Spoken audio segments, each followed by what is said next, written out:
that's what it does. It brings people together. And, I hadn't quite thought of the whole love angle of it. But yeah, it's fantastic.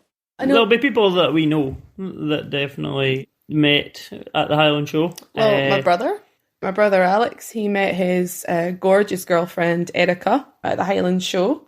I heard rumours that he was actually after Erica's sister, Aileen. It's such a focal point that really brings young farmers from all over the country together. And obviously we have a lot in common with other young farmers.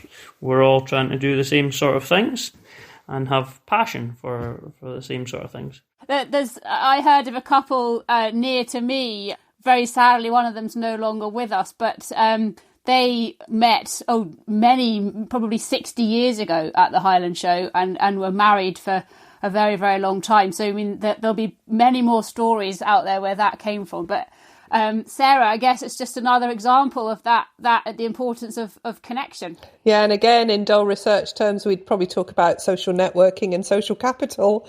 But I think the clip you just played is far more romantic and full of emotion. So I think I'm going to stop being an academic. No, don't do that. Don't do that. No, I just know of all the caravans that are around the site, and I'm not surprised romance blooms. Indeed.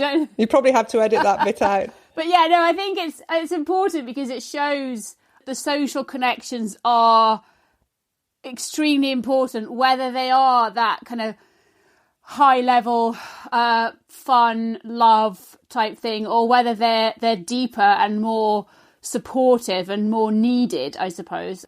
So that smoothly leads us into the next clip, and we're about to hear from Heather Wildman, who is a director of the Highland Society and also a business owner, and she really tells a story of how the Highland Show and other shows provide a really supportive mechanism for her and many other people too. For me, the Highland Show, you can get a little bit emotional when you think about some of the days.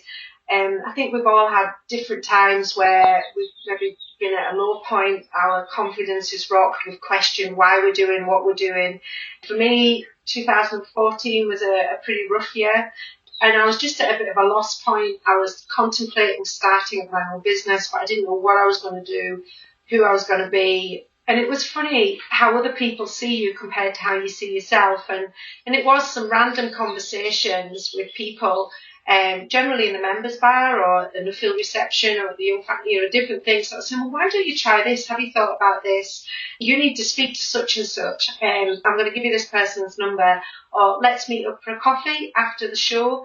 And it's amazing how many times that then led on to something else that just gave you that reassurance, because often others see things in us that we don't see ourselves, particularly when we're maybe just feeling a bit overwhelmed and a little bit lost in a darkish place. So, Sarah, I suppose this talks very much about, as you say, social networking. Heather's talked about the support that she's got from a business and a social angle to help give her confidence to drive forward new ideas, but also help her out of dark, low points as well. So I guess there's something slightly deeper there as well, isn't there? Yeah, the research shows that people are really connecting in what they call low-level ways, just in ordinary ways where they want to have conversations pre-crisis.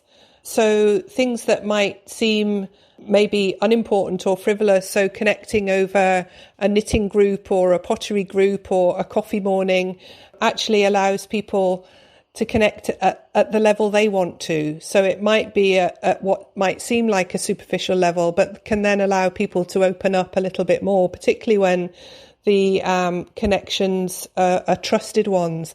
And that can then extend into environments like the Highland Show. And we've seen that, and Nina might want to say more, but we've seen that with the Women in Agriculture Task Force and the fantastic buzz at the breakfasts there on a Thursday morning. And the support that women give to each other at that breakfast is just astounding.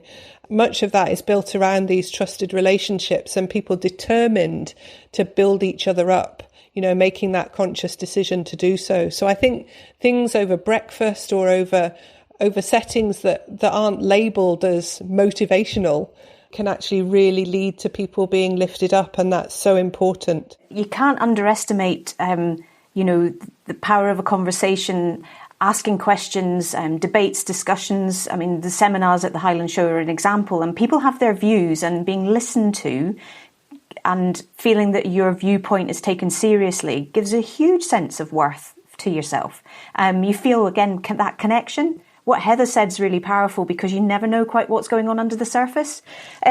Seriously, the Highland Show has got so many different events and gatherings that gives people the opportunity to have those discussions and have that quite innocent debate or questioning session, stress testing, idea swapping. There's so many things that come out of that, and it's huge importance. And I think even things around the craft stalls and the cooking and baking, things I could never achieve to those standards, not in my wildest dreams, that's giving feedback to people who otherwise might be quite isolated.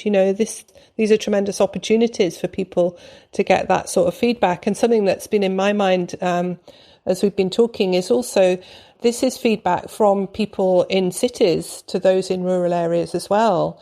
I think there's nearly 200,000 people come to the Highland Show, and many of those are from the cities who are coming to look in awe at much of what people in rural areas do and perhaps take for granted on a daily basis. So it's receiving those accolades and that affirmation, if you like, from people out with rural areas as well, which is really, really good for people to receive. It's really good for confidence and feeling that they are contributing so much to Scotland as a whole, the UK as a whole, and internationally. Yes, absolutely. And that's a key point, actually. And we're actually going to try and explore it in a whole episode of its own, is using local shows and the Highland Show as platforms to show what it is that rural Scotland delivers to everybody else. And I think that's absolutely critical.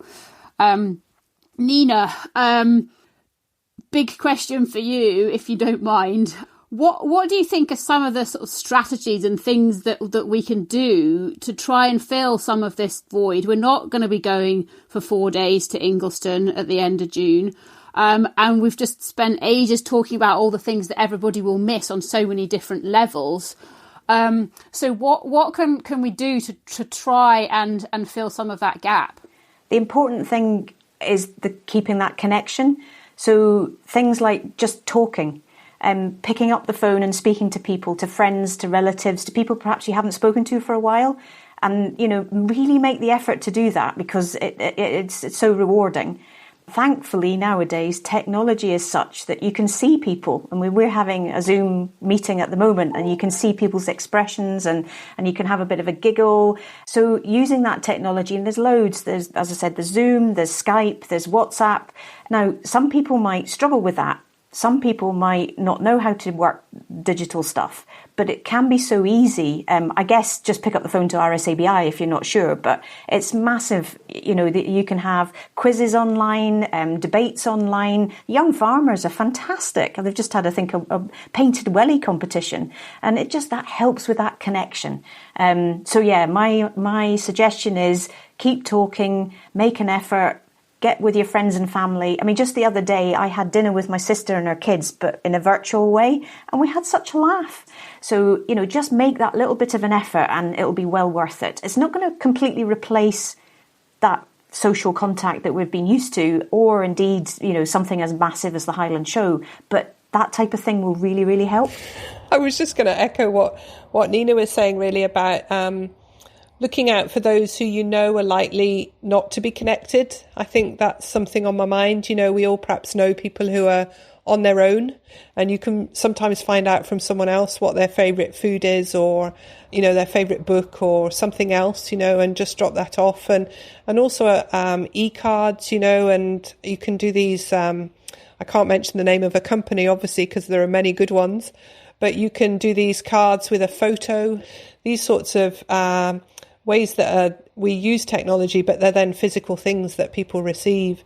Nina was mentioning the young farmers, and I know a bunch of farming friends who are having the equivalent of a pub quiz every Friday night, and they're taking it in turns to set the quiz and getting the drinks in. And so it is as if they're together. It's not the same, obviously. But again, looking out for each other and checking on who's not there on a particular week and so on. And using Facebook to send around group messages, you know, having a theme about the best sheepdog and things like that, keeping some of the competition going. And even during lambing time at the moment, I know some farmers are sending around photos of how their lambing is going, you know, so keeping some of that healthy competition going through this virtual chat is all really important. Going back to Sarah's point about reaching out to people that might be isolated and lonely, it's really important to try and do that, actually, because you'd be surprised, you know, just how much of a difference that can make to someone. But also, if you're worried about somebody, you know, don't hesitate to contact RSABI, because we're now phoning out more than 150 people on a regular basis, you know, just to have a chat. And there are, well, you know, if you're over 70 and you're on a farm and you're isolating, it can be a bit lonely. So whether it's just a bit of crack or some suggestions, and even that technology might not be available to everybody, so we can help with that. There are loads of people that can, with a couple of phone calls, can chat through putting something on a laptop or on a phone that will help people that perhaps not as confident as others with electronics and digital media. So yeah, loads of help out there. But that initial reach out, Sarah's point, is really well made. Yes, absolutely. I totally agree with you actually about sending things. My daughters have just been making bookmarks and we just randomly pop them in the post to friends. And I know if I'm on the receiving end of getting something in the post, not only is it kind of novel these days because everyone sends email, but it just also makes you feel a bit special and that somebody's thinking of you. So I think, just the little actions can make a big difference. I think the Royal Highland Show, given the earlier piece, should do a collage of all those who've fallen in love or got married through the Highland Show. Yes. I think they should do that and post that on social media. Yes. That would be brilliant. And then have some on Valentine's Day next year. They could have a big party for everybody. Absolutely. And we're invited because it was our idea. Yes, oh, absolutely. Meeting up with old friends and having a bit of social, that's, for me, really important about the Highland Show. Yes, I agree. So I suppose looking forward, because as somebody said in our first episode, this is not over, it's just put on hold. What will you be most looking forward to about turning up on the Thursday of the Highland Show 2021, do you think? I think connecting with people who you won't have seen for 2 years and just having even bigger hugs, hugging them even more strongly because you'll be even more grateful. God, there'll be so many people running in the opposite direction if I start going looking for hugs. There might be even more marriages as a result of the next year's show. There might well be. But some people will have experienced loss this year, and yes, yeah, the mental health charities are talking about post-traumatic stress, not just the stress now, but the post-trauma. And they're talking of post-trauma as was after foot and mouth. And so there will be, people who will feel they got through. There will be a sense of resilience and having got through, and there will be a lot of people looking eye to eye and saying, thank goodness we're still here, and it's fantastic to see you, really fantastic to see you, and feeling a sense of gratefulness for still being around, and the Highland Show still being around and being able to connect again. So I think that there might be an air of thankfulness and excitement around that as well, and gratefulness for being there. So I hope, And that goes back to what you said at the very beginning, Sarah, which is about the fact that it's an opportunity for people to open up and be a bit vulnerable. And so as well as, meeting our friends and the members for a drink, hopefully next year, those people who have suffered loss and have found it really difficult will feel comfortable and able to go to the right place, RSABI or wherever else, and be open and seek help that way. So again, the Highland Show will go back to serving its dual function of supporting people and helping people to have a blooming good time. Yeah, absolutely. So that's been very insightful and emotional as well, I think. Nina Clancy from RSABI and Professor Sarah Skerratt, I just wanted to say thank you again. I think it's been fascinating, so really appreciate it. No problem, thank you. Thank you very much. And thanks also to Heather Wildman and to our Highland Show young lovers, Andrew and Janie. Whether you want a bit of help with your mental health or just a bit of advice on how to set up a Zoom call, remember that you can reach RSABI every day between 7 in the morning and 11 at night on their helpline. And the number is 0300 111 4166.